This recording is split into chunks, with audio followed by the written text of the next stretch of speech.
kalau kita bangun, bisa seperti ini. Kemudian bangun dari tidur, maka sunnah nabinya, nah ini duduk terlebih dahulu. Ya, duduk dulu. Nah, menenangkan diri dulu. Ya, jadi duduk ini bisa mengondisikan keadaan kita tenang terlebih dahulu. Aliran darah berlangsung dengan baik.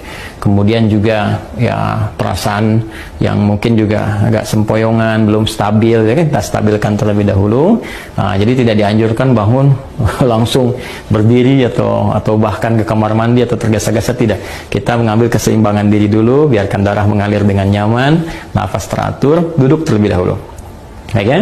Nah, lantas setelah itu, maka Nabi menuntunkan supaya menghilangkan bekas ngantuk dulu, ya, dengan bagian tangan dari itu. Masaha biadihi min athari naumihi. Jadi kita menghilangkan bekas ngantuknya dengan bagian tangan yang diduga bersih, gitu ya.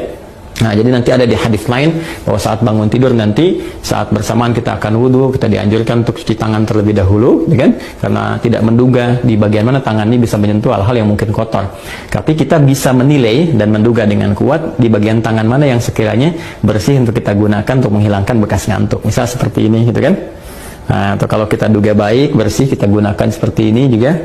Nah, apa tujuannya? Pertama, untuk membangun kesadaran terlebih dahulu. Ya, sebelum kita berdoa atau sebelum membacakan ayat-ayat atau kalimat thayyibah, supaya doa yang dibacakan, ayat-ayat Quran yang dibacakan, kemudian nilai spiritual yang dimohonkan kepada Allah itu tersambungkan dengan khusyuk.